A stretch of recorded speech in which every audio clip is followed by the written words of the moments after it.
Hello and welcome to Pathways. I am your host, Amber Stitt, and today we welcome Kyle Gillette to the show today. Welcome, Kyle. Hey, Amber, thanks for having me. I appreciate it. So, Kyle, you are the founder of Blue Shirt Coaching, and this is a business coaching lifestyle, I suppose. You have frameworks, you have books, you have all kinds of things going on, and a wonderful website and very helpful. And so I wanted to tell everybody about that right at the beginning, because as we go into the day in the life of your work, I want you to explain a little bit about what you do, but just quickly going to your website, you can find really good amount of information, which we're going to unpack a bit today. But can we start with a little bit about you, Kyle, and the name? Where did you come up with this name for your business and your business model? Sure. Yeah. So I grew up on an orange farm in the Central Valley of California. So for me, blue collar life is what I grew up in for the first 18 years. And then I went to a blue collar college and I thought I was going to do physical therapy, which is not a blue collar job, but it ended up becoming a name because I had to rebrand. So I had a different name that I'm not going to mention because of a cease and desist. And so Christmas last year, I'm scrambling and panicking about what to do. And I rebranded to Blue, which worked out perfect because blue is my favorite color. Yes. Blue is blue collar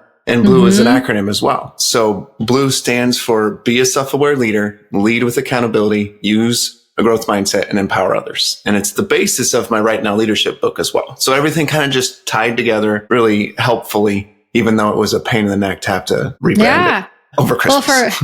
Over Christmas. Exactly. Well, I would say sometimes we just have these obstacles that we face. My first title of this business that was in my head about, 5-6 years ago is crisp. I love crisp, clarity, crisp. No one could spell it. So I had all these DBAs of crisp financial solutions, crisp coaching, and everyone crisp, like crispy bacon. And over time, I just said, I'm going with my name, amberstitt.com and Stitt Strategies. Keep it simple. So Blue, I don't think anyone's really going to mess that up. But then when you work with memory coaches, they talk about ways to remember things and having acronyms. So that works out beautifully. So, and Blue, it's not a bad color. So no, it's great. It's calming. It's great for branding. It's calming. Yep. So that's probably a blessing in disguise. And when you work with leaders, and we've talked a little bit about personality types and self-awareness, I like your framework. It's not too many steps. I think it goes back to maybe being a little crisp and clear, not to be silly, but I mean, really, I think you provide tools that can be integrated and not overwhelming, giving people a chance to go through this series of steps. And I know that there's a framework there. Did you build this framework based upon personal experiences? How did this come about? And did you actually use it for your own personal development? Yes. So yes to all those things. And when I was, this was probably 5 years ago now. I had just started the business and I had a different name, had my last name in it. And I knew that using DISC, which is a personality assessment that I use still with my clients, was not going to be the path I could take because it wasn't my own tool. So I use it, but it can't be my primary focus because I can't do whatever I want with it. So I'd been thinking for months about, okay, what's an acronym? Because I love acronyms. I literally have 20 different acronyms that I use to help me remember what I do, how I do it, and help other people to do their thing. So it's a perfect fit for me. And I kept on coming up with these acronyms that were like 2 S's, a T, and an R or something that it doesn't work. It doesn't make sense. It's just a jumble of letters. You can't see it in your head. Exactly. Yeah, so then I wake up in the middle of the night, 3 a.m. I don't know if you're a 3 a.m. person that wakes up and you have these brilliant ideas, you know? Yeah. No, I do. I'll be sometimes 4:30. I'm like, it's time. I'm laying here thinking about it. Might as well go to my desk and have it all be quiet and get to work. Some people think I'm crazy, but I go to bed early just in case. That's funny. Just in case inspiration strikes. Just in case. I need to write that down. Great. So it hit me. I woke up and I heard the word self-awareness, which is not that mind-shattering or anything, but it clicked. Yeah. And I jumped out of bed, ran into the kitchen, and was just sitting in there in my boxers shivering from 3 a.m. to 7 a.m.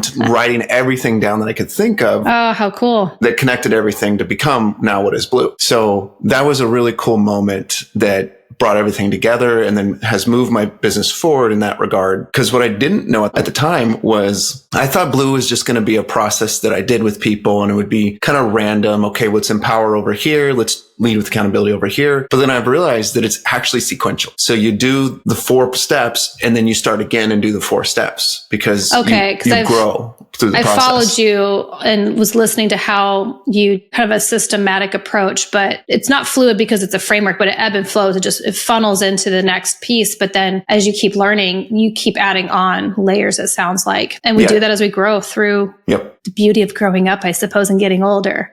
You have all this wisdom, but applying that framework, seeing it go to work, but then using your coaching to help add those layers, I suppose, right? Yeah, exactly. Yeah. I mean, because the way that I do the first step is be a self-aware leader. And that step is all about the release step. It's letting go of the things that hold you back, the limiting beliefs, the values that don't align, the self-sabotage, self-doubt, all that stuff is what people bring to the table, whether they know it or not. Yeah. And for some, they've matured through a ton of it. And for others, they haven't, but everyone has some sort of baggage. And that baggage is blocking them from moving forward at the pace that they could. And so being a self-aware leader allows you to let go of all that so then you can create from there, and you need accountability at that point. And if you're self-aware and you have great accountability, growth is guaranteed, period. It's just guaranteed. And so what I do is I walk them through the self-awareness step, and I guarantee for them that they're going to break through whatever limitations they have in 6 hours or less. And this is what's come to fruition in 6 years worth of working and tweaking and changing things. And so I'm finally there.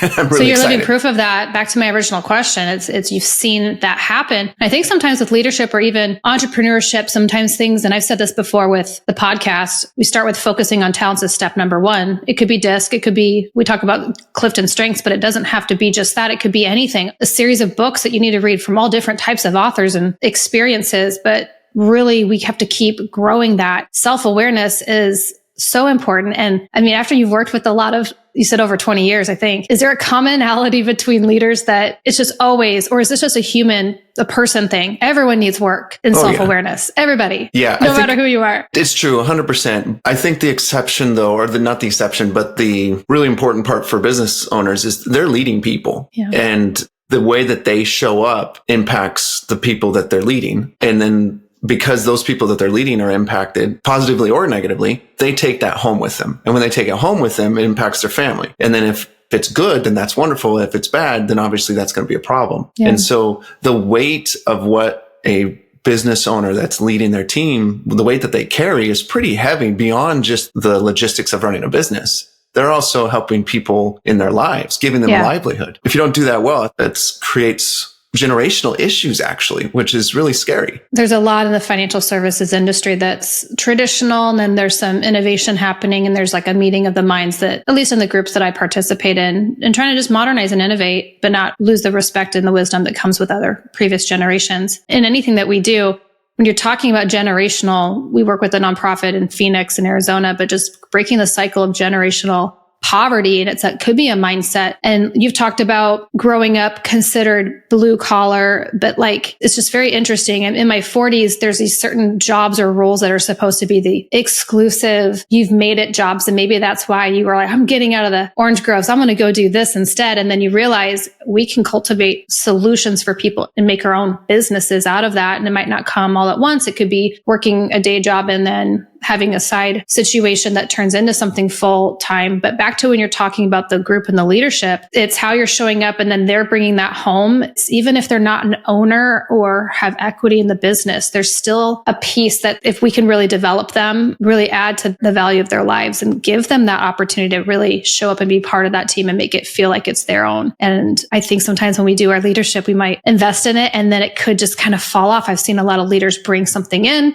It was a one-time thing for the year. We had our event and then the application stops and the leaders go back to doing their thing and building ideas. There's kind of a disconnect. And do you see that often where if people are not staying on task monthly or continuously, the team might feel kind of left out? Yeah. I mean, a lot of business owners are visionaries, and so they can get scattered because of that, because there's so many different things. Mm-hmm. And because visionaries are big picture, they kind of forget that there's other people that can help them deploy that vision. Yeah. Or there's other people that can help them deploy it even more so. And part of the work that I do with my clients is I teach them the 5 steps to empowering their employees. And this has also been a long process of learning this and developing it so that my clients can model it. It works, again, just because it's the modeling of a bunch of other people that have done similar things. And I just put it together into a package. So if you don't mind, I'll share those 5 steps. Yeah, let's do it. So our brain, every second, is experiencing 2 million bits of information. Every second, there's 2 million bits we're experiencing through our 5 senses. And those 2 million bits need to be interpreted, right? But mostly they need to be filtered. And so all we get to keep is 126 bits. The rest of it goes into our brain and it's there. But what the sponge absorbs it. Right. But our conscious mind only keeps 126 of it. So what I'm seeing in your background, what you're hearing of my voice and seeing of my background, seeing of me is your 126 bits. Okay. So the thing is that leaders, if they begin with the assumption of this employee, I have very high expectations for them. I expect them to succeed. I expect them to be brilliant and insightful and amazing. If they start with that assumption, with that expectation, then their 126 bits that they grab every second becomes a reflection of that. If you picture those 126 bits or those 2 million bits being toothpicks, every second there's 2 million toothpicks falling. Oh my gosh. And you put your arm in there and you reach in there. And if you think negatively about that employee as their leader, you look at those toothpicks, there's going to be, well, this person shows up 2 minutes late. In the meetings, they talk too much. Everything's hyper aware. And everything's going to be leaning more towards the negative. But if you reach in there and you grab and you go, oh, they were 2 minutes late because they were making sure to finish up on an email. And they talk a little bit because they have brilliant ideas in the meetings. Yeah. Now your perspective shifts on them, which makes their perspective shift on themselves and on you also. Ooh. Right. So you step one is start with the expectation that they're going to be high performers, amazing, and have brilliant insights. Then you move to the next step, and you got to start with this first one, because if you do the second step before the first, it doesn't work near as effectively. The second step is to study. So we talked about personality assessments before. The study. Okay. Yeah. We talked about personality assessments before the podcast started. And what I mean is not study books and study leadership. I mean, study the people that you're leading. Okay. Because if you assume they're fascinating and you expect them to perform well, then your brain becomes much more curious about them. And since you're curious, you notice things about who they are, what they're about, and you learn how to communicate with them better. You learn how to ask better questions and give them assignments and work that fits them better. That's so important. Yeah. So then you get to the third step, which is you're asking powerful questions because you're listening so well and you're observing so well. Now you ask questions that are open-ended that make sense. And the very practical question that I always suggest to people, and has completely changed some of my clients' businesses, like literally a forward question changed their business. Okay, so this is the secret power. Everyone, if you're driving, you can take this in, but don't write it down. Write it down. Yes, take notes. What do you think? That's it. And it's not complicated. Asking when an employee brings you a problem, instead of pulling out your Wonder Woman or Superman suit, say, what do you think? And that's it. And then wait, shut up and wait. Because leaders talk too much, period. Yeah. We just talk too much. So then once you've asked them powerful questions like that, or various ones that are similar, that are open-ended, now they have accountability because they've answered the question, they've come up with the ideas, and they want to follow through on it. And so accountability is easy. And so you can use this on spouses too. 100%. You better. You better.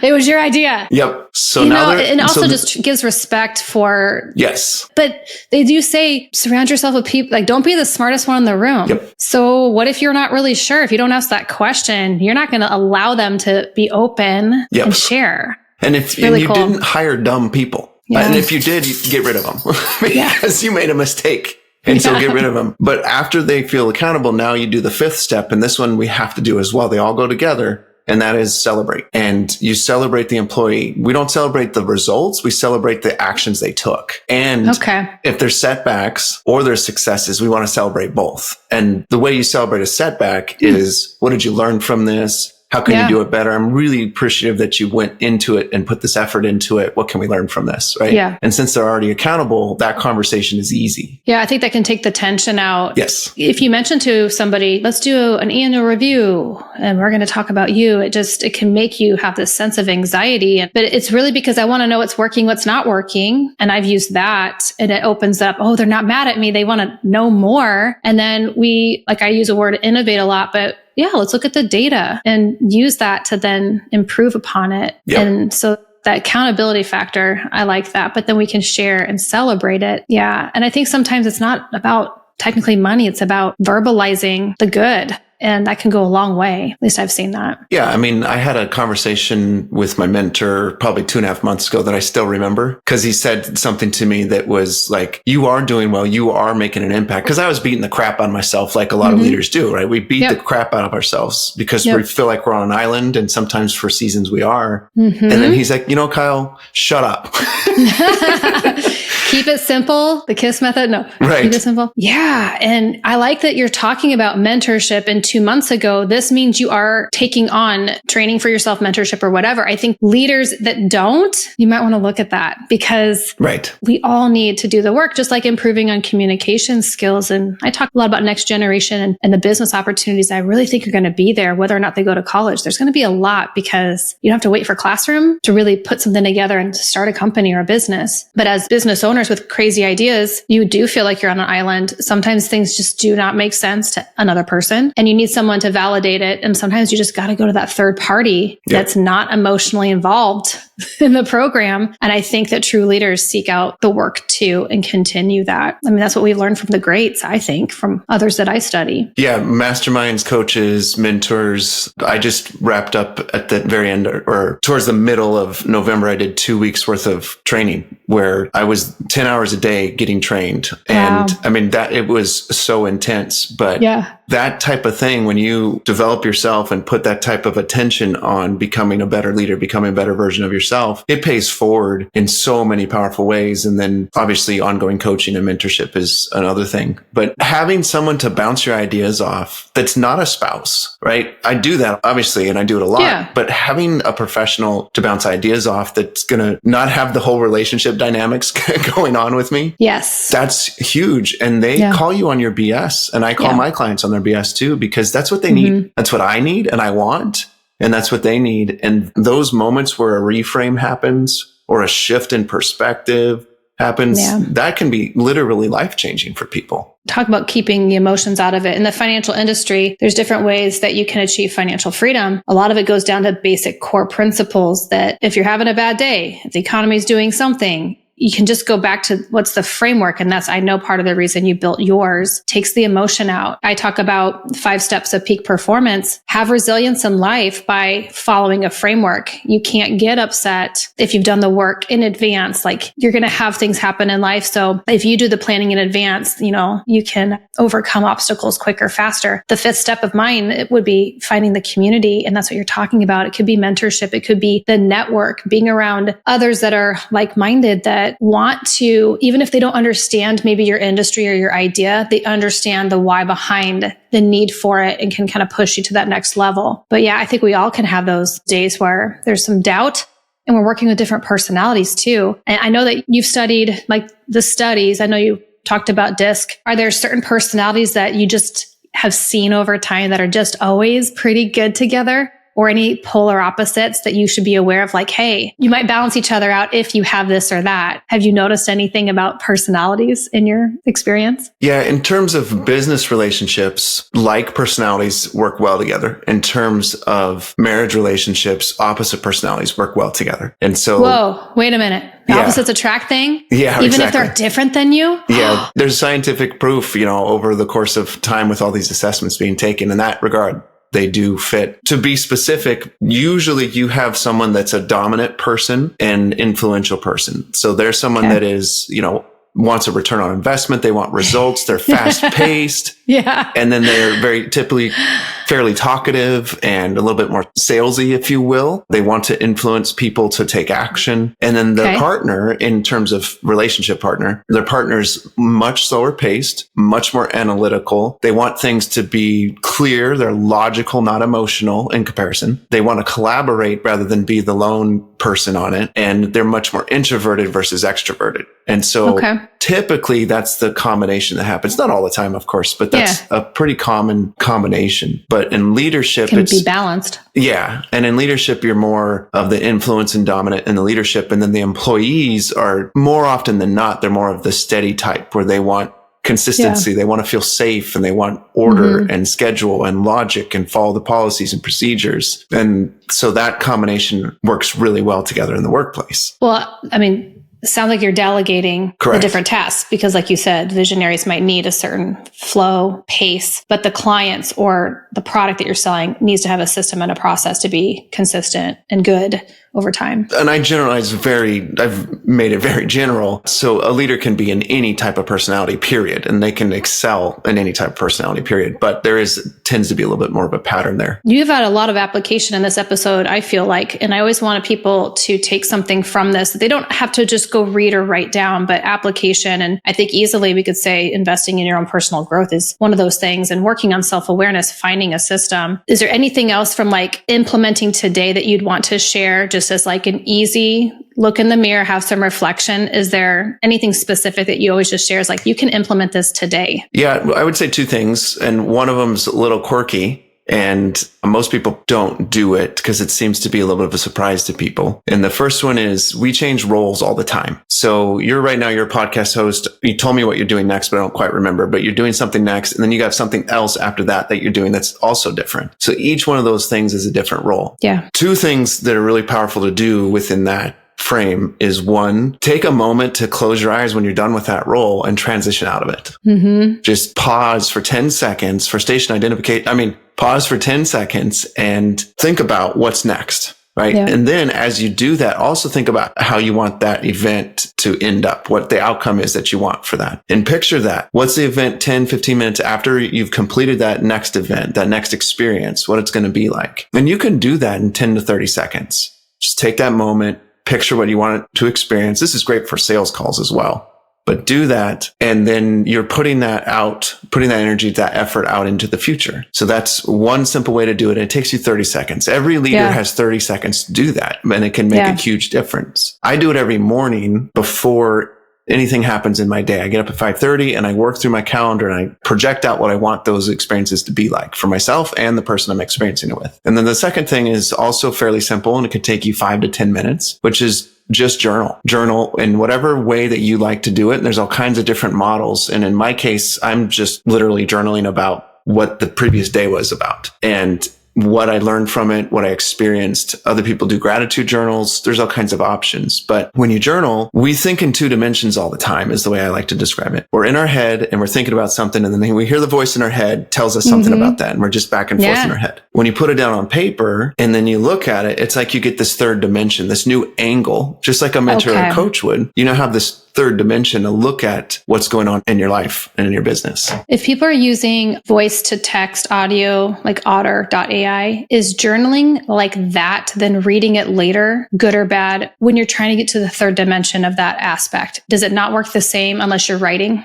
Literally? I think writing requires more thinking, but if you're more of a processor that likes to process with your voice, audibly, then I would journal audibly. Just do it and have it be put into a digital device that then has it typed out. But if you're more kinesthetic, then get a pencil out or a pen out and write. If you're more visual. My handwriting's pretty bad.